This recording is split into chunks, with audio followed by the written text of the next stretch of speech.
Tony Green. Yeah, Tony Green is kind of like my uncle. Tony Green is the one that took me to death row, you know what I'm saying? Well, see, me and Tony go way back, bro. We used to be in the studio in Detroit. Long time ago, man. Tony been, I mean, we're like fans of each other, you know what I mean? Because he's you know, of course, a lot of people know that T Green is famous for his bass. He's real dope with the bass. He's a dope producer too. He actually makes tracks. He does a lot more than play the bass. You know what I'm saying? Cause he did. I noticed he didn't produce My Money Right, but he did produce another song that was on the Above the Rim. Oh, he played. He was a musician. He did play in some production aspect, really, because you know producing doesn't necessarily just mean creative. Exactly. When you put elements together, that's a form of producer too. You're orchestrating, you're assembling. Yes. Which is helping the product to be produced. So that is an aspect of it. And he connected me and the actual track maker, which was DJ Los. Yes. From Detroit, my partner too. And he connected us, and that's how we ended up making that. Man. But yeah, Tony did, man, we got some unreleased material that he helped to produce on some of my unreleased stuff that we be putting out. Yo, G, how did you, brother? How did you feel when you got that phone call from T Money Green, right? T Money Green. Yeah. How did you feel when you said, "Yo, man, you're gonna be on the Above the Rim soundtrack, homie"? Or how did that? What is the story with that? Well, you know what happened was T Green just would always take me to the studio and always have me there in the studio. So he might be working on some stuff for whatever project, you know, and I would be there, and then whenever there was some time, because they would have those studios booked out in a bulk booking, so it would be booked for 2 months. 60 days is already paid for in advance. 24 hours is available, and so a lot of times it wouldn't be nobody in there. So what Tony would say is, "G, you want to go in there?" And I would say yes. I would even, you know, I've caught the bus to the studio before when it was empty. Yeah. I mean, they used to be renting some real dope studios, man. Larrabee and The Village and Skip Saylor. I mean, quality joints. The best of the best. I mean, it's where Michael Jackson recorded. You know what I'm saying? So it's like you might see Teddy Riley or anybody at the studio. And actually, I actually met Teddy Riley at the studio at Larrabee West. He was in there working on Michael Jackson's project. But by T Green having me in there, and then I'm making songs whenever there was any available time. I'm making songs, boom, boom, boom. I'm stacking them up. It was just one song I made. It was called How Many Hoes. And Snoop and them heard that song one day and went crazy. So they went on tour, and they had that song with them. And they were playing that song on the tour bus. Now Tony's telling me, man, they love your How Many Hoes. Right? And when they came back off tour, I was in the studio one day, and when they came back and they came past me, Tony told them, "That's the guy that made it right there." And from that day, everything changed. Snoop came over to me, "Nephew," because he loved that record. That record made a big impression on him. Record that changed everything. That record made them embrace me. I've always been like, you know, I'm rocking the beads and with the knowledge, so I was always kind of like, you know, on a different level. You know, try to keep some of the consciousness there, but that record made them, what I felt was they said, okay, he on the same level as us, man. Yeah. It's like they embraced me in the camp at that point. I got brought into the Death Row camp. I mean, there's even posters that was in New York. My boy sent me a picture of it, and it said up and coming Death Row artist, and it said Lord G on there. You know what I mean? So that was the day that it changed. By just Tony having me there, timing. You know what I mean? Yeah. How many hoes? Which if my mama heard, she'd kill me. Man, she'd be like, "What?" I was like, "Man, you know I'm not on that now. I was getting some stuff out of my system." Yo, G. I was 23 years old, man. You know what I'm saying? That's crazy when you think about it. That's 20 years ago, man.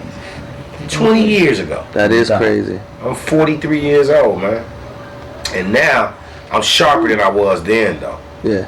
The music I'm making now runs circles around that music. Yeah. You know, but I mean, you keep all of that. It shows your development. So you don't take nothing away from that. That's where you were. Exactly. Now we gonna hear where I am now. You know what I'm saying? A little bit more polished. Back then, I didn't even. Now that I listen to a lot of that old music, a lot of that stuff is out of key, and it's like my ear wasn't where it had to grow. And I can remember my manager told me one time, that is dope, but that bass line is in the wrong key. And I used to think, this cat don't know what the fuck he's talking about. Now that I can hear it, he knew what he was talking about, son. He knew, and it was out of key. Now, all the shit is precise, son. Everything is in key. The clarity is just, there's no comparison. If you listen to that stuff and listen to the clarity of what I do now, it's like, it's a whole different level. Get out of here, dude. Song called Point Blank Range. Point Blank Range, I remember that. Point Blank Range, if I'm not mistaken, I had my boy Mookie on there from Chicago. And that's a trip because I got on a Chicago jersey. Yeah, that's crazy. Bananas, son. And that record was really raw. He was a raw MC too. I had a lot of fun working with him. Was he from Chicago? I think he was. But he was a cat that you met here in Cali? Well, you know, I actually met him through T Green. T Green introduced me to him. And he was a talented brother. I remember he was an MC that when I heard him rap, it made me want to spit. And a lot of these MCs that I don't get that motivation from. Yeah. Especially today's MCs. Yeah. I mean, it's cats, man. Somebody that's gonna not offend you, but be like, damn, I gotta get back in. I gotta get my pen and pad out right now. Well, yeah, you know what? He's saying some witty shit and using some skill level, precision, and level of difficulty. Like now, there is no level of difficulty in these guys' raps. They're like made for babies. Yeah. You know what I mean? It's like straight up Sesame Street rhyme that they're doing. There's no complication. There's nothing to think about. You know, there's nothing to make you. It's just coming like straight baby food. Yeah. I need a steak, son. I need some potatoes and sour cream and onions and some lobster tails, and they straight feeding us first foods, man. We drinking Enfamil, son. These raps is Enfamil. Yeah. Straight up, bro. Like damn, son. Okay, G. There was Lay 'Em Down. Lay 'Em Down. Now that's my joint. That one I did with my singer CL, who I'm gonna have some surprises for the people because I got so much people on my bumper that I don't have him on this new album. He's not on this new album. So they're like, what?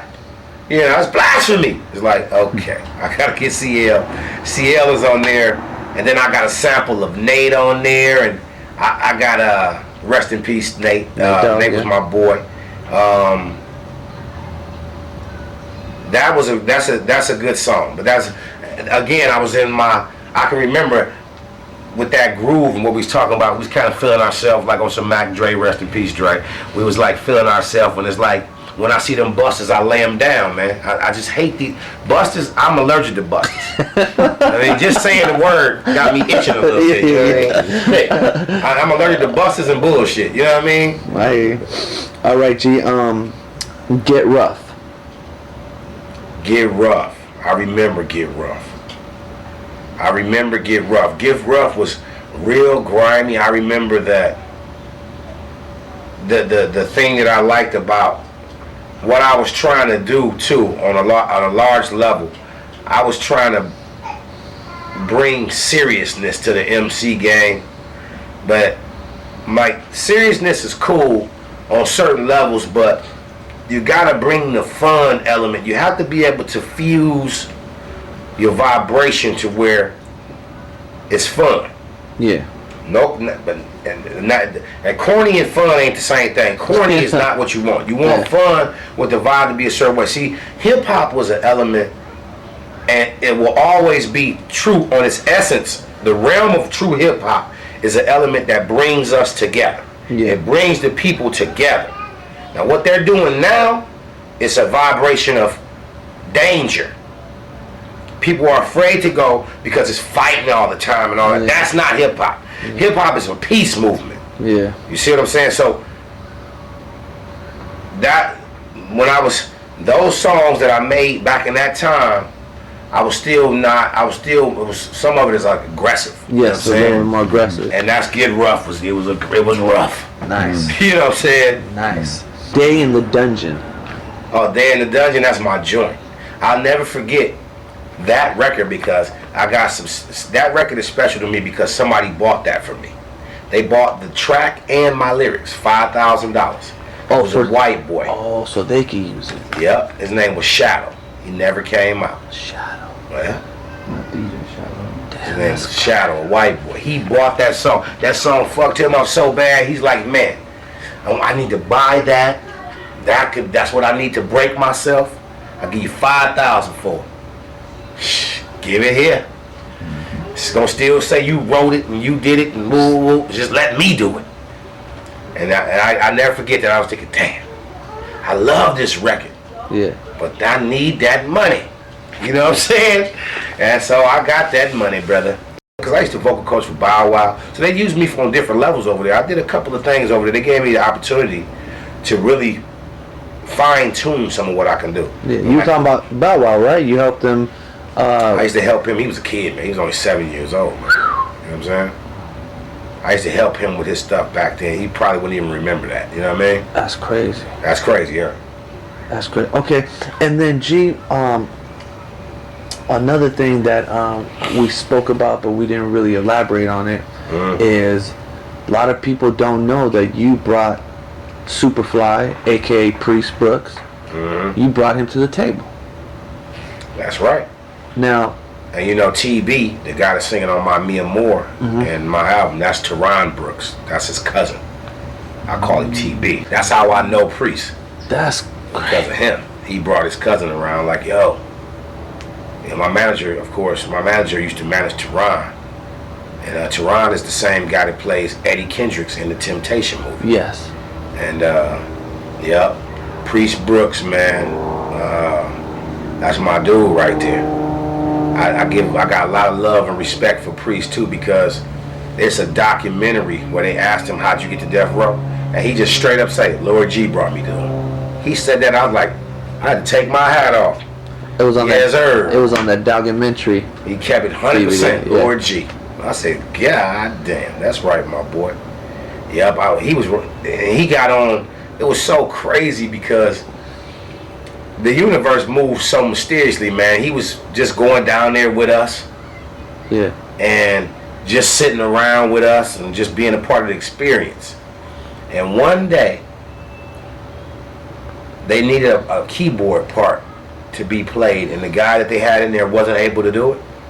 And they came out into the, I think we was in where the pool table was, or like in one of the lounges or something. And they say, anybody here know how to play keyboard? And that's how he got on. It's like my boy do. See, Priest come from the church. He learned how to play. Priest get it in. He know how to play it from the church. And when you learn how to play in the church, you learn another part of soul. Because some of that music, dude, if you get in there and they do the right song, your ass will be crying, homie. It'll get in you. You understand what I'm saying? He's a musician. You know what I'm saying? He went there and played that part like nothing. Oh, he's back out. He did so fast. You know what? It must have been like, because I was looking at the documents and some of his first work was playing keyboards for the Natural Born Killers track. That was one of his first keyboards. He cold, dude. He go in there, right? He did it a couple more times, and they gave him a job, son. So he didn't even know Snoop or none of them at this time. He didn't know nobody. He didn't know nothing. And I never forget when he got that job, man. I think if I remember correctly, they put him on call $800 a week. Back then. You might even work. You might not work a week. You might not have to do nothing. You're going to still get your stipend. Boom. Get your stipend. $800 a week. So he's making $3,200 a month. That ain't bad for 1994, homie. Man, we was kids, man. You know what I'm saying? I think Priest was back then. He was about 20. Dang. You know what I'm saying? 20 years old. Next thing you know, he started being around him more than me. So now he know him more than me. He knows Snoop better than me. I mean, as far as how many times you've been around this cat, you know what I mean? And what y'all done together, And from what he's been on tour with Snoop and stuff. I ain't never done that before. Man, it's crazy how much influence Detroit has had on the golden era of Death Row. I'm talking about the golden era. I say it's like 97 and back. You know what I'm saying? When it was just bubbling like a mother. You know about Death Row was... Death Row, if I'm not mistaken, it was in the Guinness Book of World Records in 90... I think it's either 90, maybe 94, 95, something like that, for the most money generated by a small business, or I can't figure how they classified them.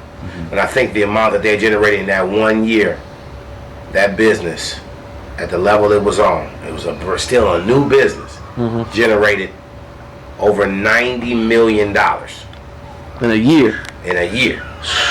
Right? And I'm talking about not, and they didn't have the template that they have with all the artists, but this is before Pac was over there. Of course. You know what I'm saying? This is with a small handful of artists that you introduced to the world. Yes. Making 90 million. You know what I mean? You're making more than the artists that were already known. That's crazy. You know what I mean? Yeah. They made more than the artists that was already known artists. I mean, came out just kicking ass. Death Row was kicking ass, man. Nobody could mess with Death Row, brother. Death Row was on top. Deeper is the Above the Rim, which I got that on the mantle up there. Yes. That's the I did the score for that movie. Okay. And what technically defines the score, when you're hearing a movie with multiple songs in it, the way you know the score is a couple ways. It can be the song that introduces the movie and it ends the movie, and maybe plays periodically through the movie. Yes. But then the when you get what they call like a stat sheet, it shows you where songs come in the movie and how long they play. Yes. And when you get that sheet, the score technically is going to be the song that plays the most. Okay. Minute wise, when you add up all the times that it comes in the movie, which it comes in every time that they practice in basketball, you're going to hear my song. That's what they call the score. So if you watch the credits of the movie, you're going to see my name going to come up there twice. It's going to come up for Deeper being in the movie, and it's going to come up for my Money Right being in the movie too. Yes. And of course, it's on the soundtrack, but it's actually in a scene in the movie when the cat is driving in the car, and he get out the car and he tell the cats, yo, run that money. And then the cat give him some money, and then he like a show, then he bust the cat upside the head, and the cat go in his sock and get some more money, and he get back in the car, you know, and then Sean is in the car, or Marlon's in the car, he says, you need a hug. You know, he's talking about like, you need, he said, see, that's how you get your money. Yeah. That's how, you know what I mean? It's that scene right there. They play my Money Right on that scene. And then it's another scene where they go out on this terrace, and and he's using the bathroom. He's using the bathroom out on the terrace, and they playing it on that scene. Yeah. You know what I mean? So a lot of people don't. But what was the plug for them to grab that extra song off of you? Did somebody ask you for another song? Did you submit it? Do you remember how that went down? Well, yeah, my manager, Vince Berry, he's the catalyst behind, Lord G. That's really like, he's the man. You know what I'm saying? So he's got so many contacts, man. Yeah. Where when something is available, an opportunity, and a lot of it's my fault. I probably could have did a lot more if I was reacting a little quicker. He used to always get on me about that. Like, gee, when I tell you I need something, man, don't be sending it to me next week. Send it to me fast, man. Because a lot of these opportunities, they time sensitive. So it's kind of like something on Craigslist. When they put something on Craigslist, it's 5 million people to see it at the same time looking at it. So it's only going to accept so many inquiries are going to be accepted because it's going to overload the damn mailbox. We're only looking for 100 responses or whatever. So it's kind of like that type of thing. So, man, he got one of his connects, and that to this day, that is my. I've done some other movie work, and I got music in other movies, but that's still my biggest accomplishment as far as film.